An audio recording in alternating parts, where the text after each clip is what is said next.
Sri Lanka menderita krisis ekonomi terburuk sejak kemerdekaannya dari Inggris.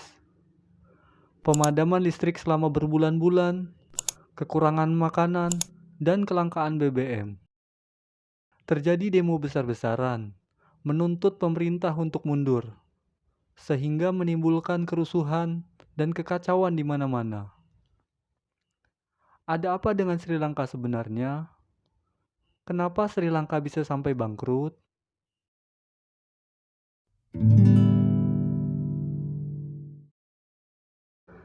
Sri Lanka menghabiskan banyak uang untuk proyek infrastruktur dari pinjaman Cina, menambah utangnya yang sudah menggunung.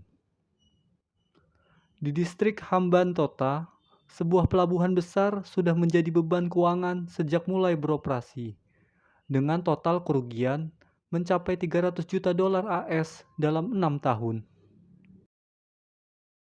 Di dekatnya, terdapat proyek mewah lain yang didukung oleh Cina, yaitu pusat konferensi besar yang jarang dipakai sejak dibuka,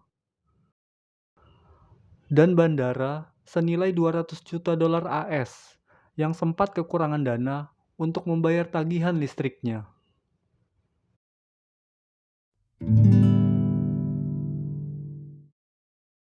Presiden Sri Lanka mengumumkan akan gagal membayar utang luar negerinya guna menghemat uang untuk impor penting. Akan tetapi, kebijakan tersebut gagal menopang keuangan Sri Lanka yang kian memburuk.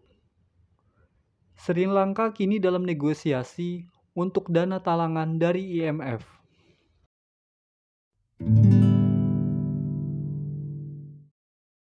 Presiden Mahinda Rajapaksa didepak dari jabatannya pada 2015 karena kasus korupsi.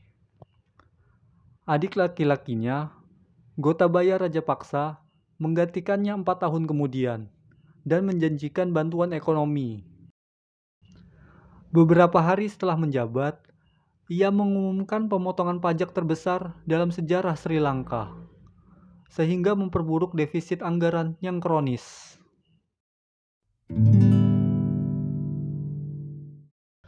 Pemotongan pajak sangat tidak tepat waktu, karena hanya beberapa bulan kemudian, virus corona mulai menyebar ke seluruh dunia.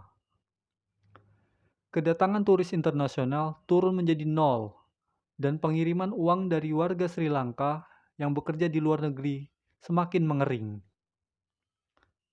Parahnya, dua hal itu adalah pilar ekonomi yang diandalkan pemerintah untuk membayar utangnya.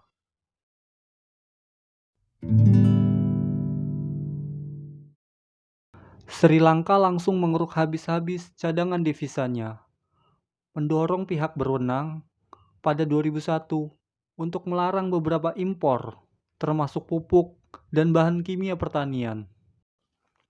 Pemerintah berdalih, kebijakan ini sebagai bagian dari upaya Sri Lanka untuk menjadi negara pertanian organik pertama di dunia. Tetapi, dampaknya sangat buruk. Kebijakan ini akhirnya dicabut setelah protes dari pekerja pertanian dan melonjaknya harga pangan. Itulah beberapa alasan kenapa terjadi krisis ekonomi di negara Sri Lanka. Semoga masalahnya bisa segera teratasi, dan terima kasih sudah menonton video ini hingga akhir.